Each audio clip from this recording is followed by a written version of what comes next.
Maligayang pagbabalik sa aking channel, kaibigan, para mas lalo ka pang kiligin at updated sa mga bagong movies, K-drama series. Pwede bang makahingi ng konting pabor? Paki-like and subscribe naman ng aking channel. Muli, salamat kaibigan!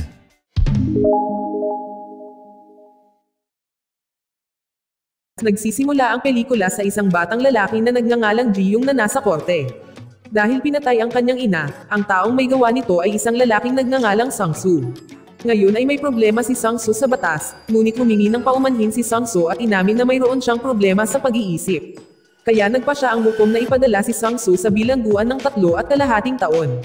Talagang nalulungkot si Ji-young nang narinig niya ito, sa tingin niya ay hindi patas na si Sang-soo ay makakakuha lamang siya ng maiksing pagkakulong, kahit na may ginawa siyang masama sa ina ni Ji-young.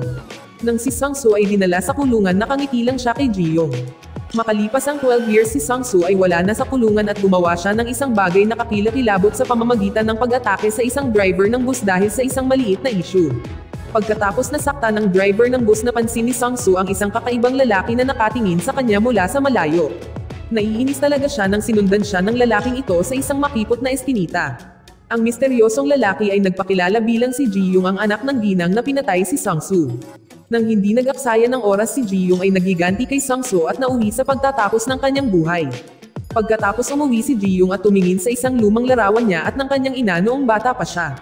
Madalas ipasa ni Ji-young ang batas sa kanyang sariling mga kamay, lalo na kapag ang mga kriminal ay umiiwas sa parusa o nakakakuha ng magaan na sintensya. Pagkaraan ng ilang sandali, isang officer na nangangalang Junlib na nagtuturo sa isang police academy.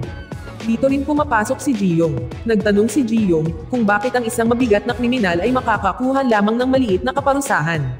Bilang tugon, sina Junyon na dahil sa kakulangan ng ebidensya o kahit na ang ilang mga pulis ay maaaring maimpluwensyahan.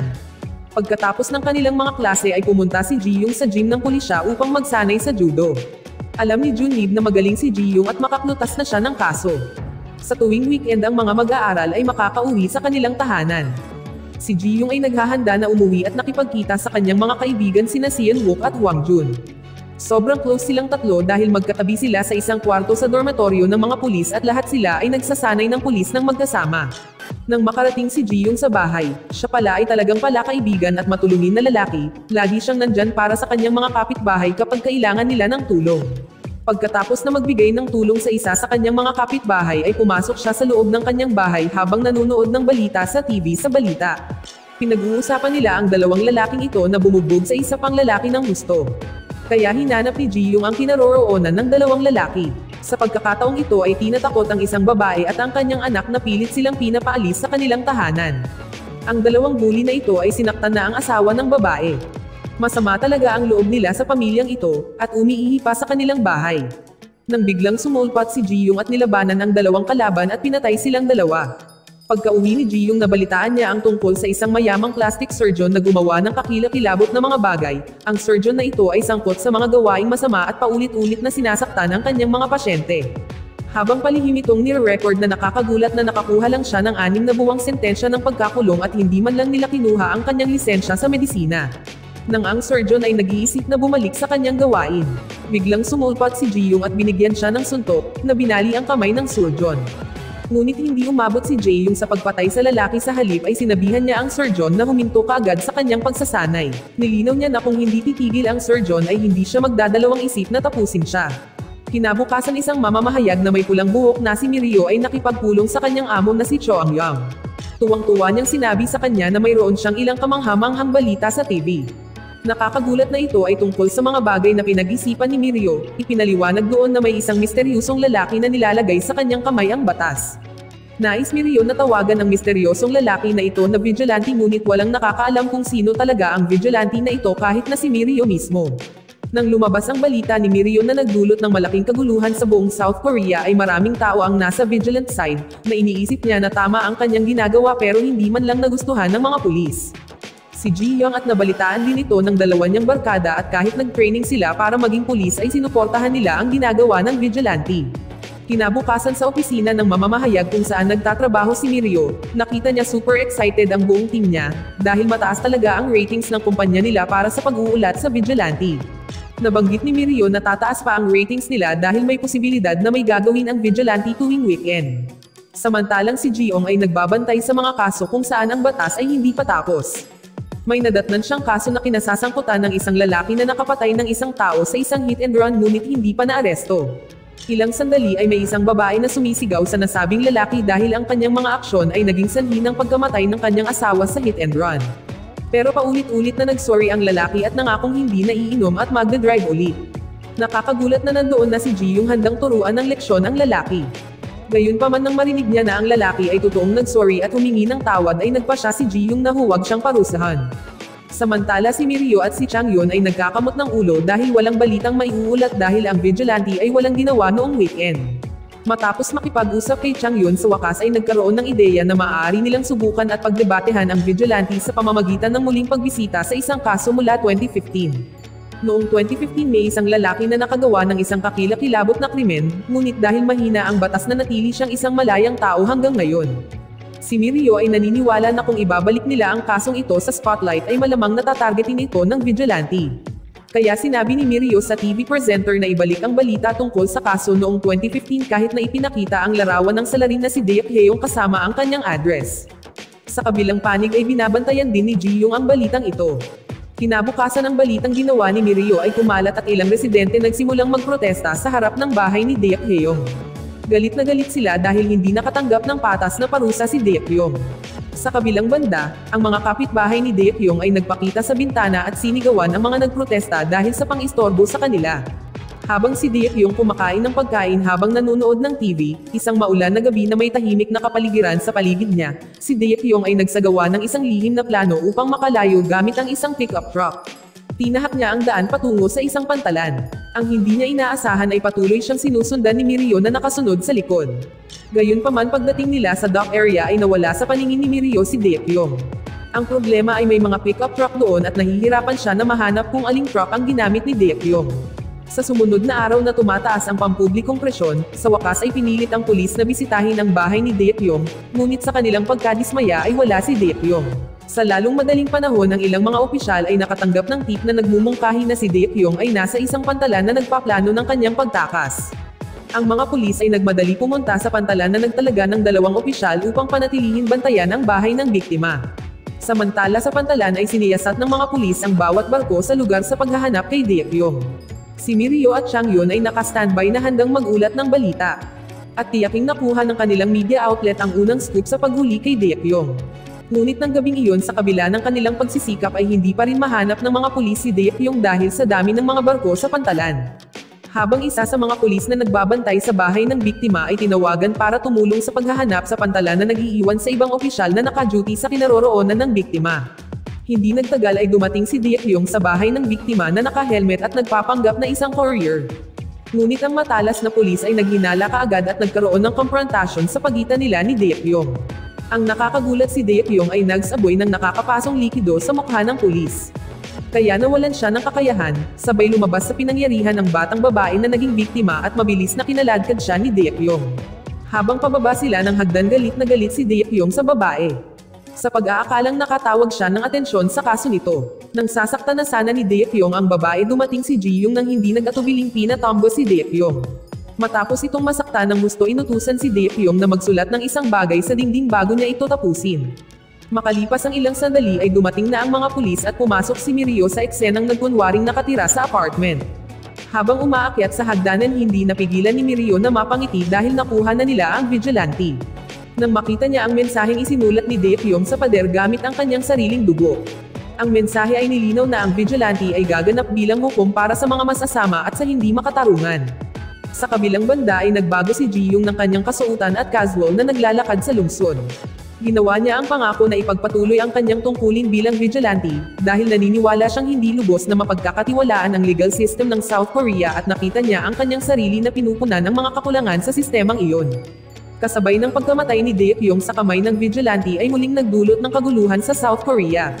Ang karamihan sa publiko ay pumanig sa vigilante dahil hindi direktang tinulungan niya ang mga walang kapangyarihan na hindi nakatanggap ng hustisya sa pamamagitan ng legal na paraan. Sa kabaligtaran ang mga pulis ay galit sa vigilante sa pagkuha ng batas sa kanyang sariling mga kamay. Sa katunayan ang hepe ng pulisya ay kaagad idineklara na ang vigilante bilang most wanted fugitive. Kalaunan ay inutusan ng hepe ng pulisya sa si Jun Lee na sumama sa investigasyon sa lokasyon kung saan pinatay si Dae Hyung. Nang dumating si Junib sa pinangyarihan ay wala siyang makitang mga lead at nagsimulang isipin na ang vigilante ay nagkaroon ng malalim na pag-unawa sa mga operasyon ng pulisya. Di nagtagal matapos ang isang batang babae ay lumapit sa kanila na naguguluhan kung bakit itinuturing ng mga pulis na masama ang vigilante. Marami talaga ang sumuporta sa ginagawa ng vigilante kaysa sumuporta sa pulisya. Habang sina Mirio at Xiangyon ay nakakaramdam ng init mula sa pagpapatupad ng batas, dahil ang kanilang media outlet ay mukhang nag-e-endorso nila ang mga aksyon ng vigilante. Ipinaliwanag ni Mirio sa kanyang koponan na ang pinakamahalaga ay ang mapanatili ang mataas na ratings para sa kanilang media company. Sa katunayan ay nakapag-set up na siya ng sitwasyon kung saan ang isang kriminal ay magsisilbing pain para akitin ang vigilante na ipagpatuloy ang kanyang mga aksyon. Maya-maya ay nagwo-workout si Jiyong at Huang Jun at pinag-uusapan ang tungkol sa vigilante. Binanggit nila ang katalinuhan ng vigilante na iyon, at ang mga kasanayan ay halos kahanga-hanga gaya ni Jiyong. Si Jiyong ay walang sinabi dahil alam niya na siya ang vigilante. Bago pa man, nagkaroon ng nagbabagang balita mula kay Mirio na nag-highlight sa isang lalaking nagngangalang Du Yip na sangkot sa isang malagim na krimen. Kung saan siya ay brutal na pinatay ang isang buong pamilya kasama ang dalawang maliliit na bata. Nakalulungkot si Du Yip ay may kasamang menor de edad na binatilyo sa panahon ng krimen at sinubukan niyang isisi ang lahat ng ito sa binatilyo. Noong gabing iyon si Jiyong na nagkaroon ng matinding interes agad na sinimulan ng pag-iimbestiga kay Du Yip gamit ang police computer. Tiningnan din niya ang social media profiles ni Du Yip at ng binatilyo na pinalaya. Natuklasan ni Jiyong na madalas silang tumatambay sa isang nightclub. Pagdating ng weekend si Jiyong, Huang Jun at Xian Wu ay lumabas. Iminungkahi ni Huang Jun na pumunta sa isang nightclub para sa kasiyahan dahil hindi pa naging interesado si Jiyong sa mga ganoong lugar. Nakakagulat na pumayag si Jiyong na sumama sa kanyang mga kaibigan sa nightclub, ngunit ang kanyang tunay na motibo ay hanapin si Du Yip na madalas pumunta doon. Hindi nagtagal at nakita ni Jiyong si Du Yip na nagre-relax. Isang babae na nakitang gwapo si Jiyong at niyaya siyang uminom, habang si Jiyong ay nakikipagkwentuhan sa babae. Binabantayan niya si Du Yip sa pakikipag-usap kay Sang-yeol. Ipinaliwanag kay Sang-yeol kung gaano kadaling manipulahin ang batas sa South Korea. Sinadya niyang hatakin si Sang-yeol sa isang karumal-dumal na krimen na nagbabalangkas sa kanya bilang pangunahing salarin sa brutal na pagpatay sa isang pamilya. Dahil sa tusong hakbang na ito ay pinayagan si Du Yip na makatanggap ng magaan na sentensya. Habang si Sang-yeol na menor de edad ay nakalaya ng walang anumang kahihinatnan. Si Jiyong nang marinig ito nang may galit at nagpasya na si Du Yip ay kailangang harapin. Ngunit napansin ng babaeng kasama niya ang pagtutok ni Jiyong kay Du Yip at dinala siya sa isang tahimik na spot. Iniisip na interesado si Jiyong sa droga na kinasangkutan ni Du Yip. Nalaman ni Jiyong na si Du Yip ay talagang drug dealer. Ang babae ay inakit si Jiyong na nagparamdam sa kanya ng antok at kalasingan na naging hadlang sa kanyang pakikitungo kay Du Yip. Sa pagbabalik ni Jiyong sa dormitoryo pagkatapos ng katapusan ng linggo ay nakakita siya ng mga larawan ng dalawang bata na brutal na pinaslang ni Du Yip. Ito ang nag-udyok kay Jiyong na magukay ng mas malalim sa pagkakasangkot ni Du Yip sa drug trafficking. Gayunpaman ay palaging maingat si Du Yip at nagawang maiwasang mahuli siya. Sa sumunod na katapusan ng linggo si Jiyong na napagdesisyonan niyang sundan si Du Yip. Nadiskubre niya na madalas na ginagawa ni Du Yip ang kanyang iligal na gawain sa isang liblib na lugar malapit sa ilog. Si Du Yip ay nag-iimbak ng kanyang mga gamot sa isang maliit na bahay sa tabi ng ilog. Samantala si Chongyon ay nababalisa dahil 3 linggo nang walang aksyon ang vigilante. Tiniyak ni Mirio at nagmumungkahi na ang vigilante ay maaaring siya ay huminahon lalo na pagkatapos na ideklarang isang takas. Para kay Du Yip pagkatapos ng kanyang gabi sa nightclub ay natuklasan niya ang isang note na nakakabit sa kanyang sasakyan na ikinagulat niya nang mabasa niya ang mensahe. Na nagsabi sa kanya na sumuko sa pamamagitan ng pagtawag sa isang numero ng telepono sa papel. Hiniling ni Du Yip kay Sang-yeol na alamin ito. At pagkatapos dial ang numero. Ipinaalam ni Sang-yeol kay Su Yip na ito ay kabilang sa National Narcotics Enforcement Agency South Korea. Nang bumalik si Du Yip sa nightclub, biglang sumulpat ang mga pulis para mag-imbestiga. Sa kabutihang palad ay nakatakas si Du Yip at nagtungo sa isang maliit na bahay malapit sa ilog kung saan iniimbak niya ang lahat ng kanyang droga. Subalit pagdating niya doon ay napagtanto niyang kinuha na ni Jiyong ang lahat. Sinubukan ni Du Yip na salakayin si Jiyong, ngunit mabilis si Jiyong at tinalo siya at sinunog ang lahat ng droga ni Du Yip. Hinimok ni Jiyong si Su Yip na magsisi, ngunit tumanggi si Du Yip. Binugbog niya ito ng husto hanggang sa halos mamatay siya. Bago wakasan ang buhay ni Du Yip, ipinakita sa kanya ni Jiyong ang isang video ng 2 bata na pinatay ni Du Yip. Kinabukasan na diskubre ang walang buhay na katawan ni Du Yip na ikinagulat ng mga pulis at publiko. Mas lalong dumami ang nagsimulang sumuporta sa vigilante na ikinagalit ng pulis.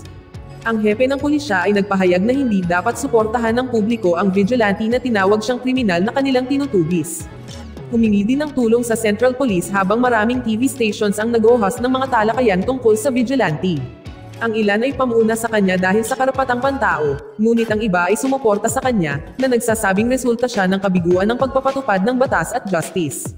Si Chong Yun at ang kanyang koponan ay nagdiwang ng kanilang tagumpay at bilang kanilang kumpanya na kinabang sa matataas na rating na nabuo ng vigilante, pinaalalahanan sila ni Mirio na huwag mag-relax dahil kailangan nilang patuloy na gamitin ang kaso ng vigilante upang mapanatili ang mga rating bilang high media. Mula nang simula ng vigilante ang kanyang mga aksyon, ang rate ng krimen ay bumaba ng malaki. Dito nagtatapos ang kwento. Salamat sa panonood, kaibigan.